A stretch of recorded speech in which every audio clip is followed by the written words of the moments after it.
এই জিলহজের 10 দিনের খুবই গুরুত্বপূর্ণ প্রধান আমল আমরা তওবা করব। আমরা সবাই আপ্রাণ চেষ্টা করব তাহাজ্জুদ পড়ার জন্য। লাইফ আজকে আছে কালকে নাই। আগামী বছর জিলহজ মাসে এখানকার অনেকে থাকবে না, আমরা অনেকেই থাকবো না হয়তো, ঠিক কিনা বলেন না? এই জিলহজ আর এই জুলহাজ্জা আর নাও আসতে পারে আমাদের জীবনে। আমরা অ্যাপ্রোপ্রিয়েটলি তওবা করব ইনশাআল্লাহ। বলেন 2 নাম্বার কাজ হলো অধিক পরিমাণ নেক আমল করার শপথ করব এই 10 দিন। 3, আমরা বেশি বেশি জিকির করব এই 10 দিনে। আমরা কি করব? বেশি বেশি জিকির, কন্টিনিউ আমাদের জিকিরের মধ্যে আমাদের মনোনিবেশ থাকবে। 4, এই 10 দিনে আমরা নখ, চুল, শরীরের পশমগুলো কাটবো না। কোরবানির পশুর গলায় ছুরি দেওয়ার পরে কাটবো। এই মুস্তাহাব আমলটা করলে একটা কোরবানি দেওয়ার সওয়াব পাওয়া যাবে, ইম্পর্টেন্ট। এরপরে আমরা যেটা করব সেটা হচ্ছে প্রথম দিন থেকে 9ম দিন পর্যন্ত রোজা রাখবো ইনশাআল্লাহ। ইনশাআল্লাহ জোরে বলেন। আজকে থেকে আমরা 9 জিলহজ ইয়মে আরাফা পর্যন্ত চেষ্টা করব রোজা রাখার জন্য। মনে রাখবেন এই এক একটা আমল আপনার জীবনটাকে পাল্টে দেবে। এরপরে আমরা চেষ্টা করব সামর্থ্যবান যদি হই হজ করার জন্য। যারা হজে গিয়েছে, আমরা যারা যেতে পারি নাই, আল্লাহ যেন আমাদেরকে কবুল করে, আমিন জোরে বলেন। সামর্থ্যবানরা হজ করবে।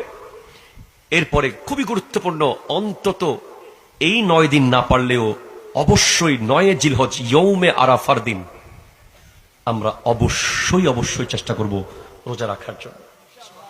মনে রাখবেন ইয়ৌমে আরাফার দিন যারা রোজা রাখে, আমার নবীর হাদিস, আল্লাহ তাদের 1 বছর আগের গুনাহ মাফ করে দেয়, 1 বছর পরের গুনাহ অগ্রিম মাফ করে দেয়। তো আমাদের দেশে অনেক সময় কনফিউশন হয়, কারণ সৌদি আরবে একদিন আগে আরাফা হয়, আমাদের পরের দিন হয়। এই কনফিউশন আপনারা দূর করে ফেলবেন। আমাদের দেশে যেদিন আরাফা সেদিন আমাদের আরাফা। আরো যদি আপনি আরো বেশি অ্যাপ্রোপ্রিয়েট হতে চান, তাহলে আপনি সৌদি আরব যেদিন আরাফা সেদিনও রেখে দেন রোজা, এখানে যেদিন সেদিনও রেখে দেন। 2টা রেখে দিলে অবশ্যই নিশ্চিত হতে পারবেন যে আপনি আরাফা রোজা পেয়েছেন। 1 বছর আগের গুনাহ মাফ, 1 বছর পরের গুনাহ মাফ। এরপরে তাকবীর তাশরিক খুব ইম্পর্টেন্ট। 9 জিলহজ ফজর থেকে 13 জিলহজ আসর পর্যন্ত প্রত্যেক ফরজ নামাজের পর আল্লাহু আকবার, আল্লাহু আকবার, লা ইলাহা ইল্লাল্লাহ, আল্লাহু আকবার, ওয়ালিল্লাহিল হামদ। সুবহানাল্লাহ বলেন। আল্লাহু আকবার, আল্লাহু আকবার, আল্লাহু আকবার, আল্লাহু আকবার, লা ইলাহা ইল্লাল্লাহ, আল্লাহু আকবার, আল্লাহু আকবার, ওয়ালিল্লাহিল হামদ। এটা 9 জিলহজ থেকে 13 জিলহজ পর্যন্ত। 9 জিলহজ ফজরের নামাজের পর থেকে 13 জিলহজ আসর পর্যন্ত প্রত্যেক ফরজ নামাজের পর এই তাকবীর তাশরিক আমরা বড় বড় করে পাঠ করব। সর্বশেষ যে আমলটা আমরা করব, আমরা এই 10 দিন চেষ্টা করব সকল প্রকার গুনাহ থেকে বেঁচে থাকতে। এটা 9 নম্বরে। এরপরে 10 নম্বরে হচ্ছে আমরা সামর্থ্য অনুযায়ী কোরবানি করব।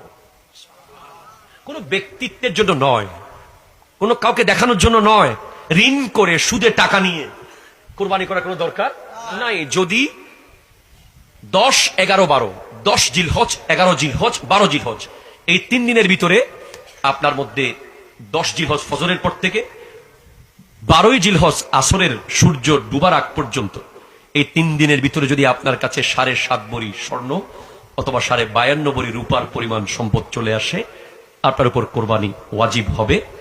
স্বর্ণের হিসেবে প্রায় করতে গেলে 16-17 লাখ টাকার মতো থাকলে, আর রূপার হিসেবে 1,83,000 বা 85,000 টাকার মতো থাকলেই আপনাকে কোরবানি করতে হবে। এটা আল্লাহর জন্য করবেন। এরপর আমরা বেশি বেশি দোয়া করব। এই আমলগুলো আমরা আগামী 10 দিন করব ইনশাআল্লাহ। আল্লাহ পাক আমাদেরকে এই আমলগুলো করার তৌফিক দান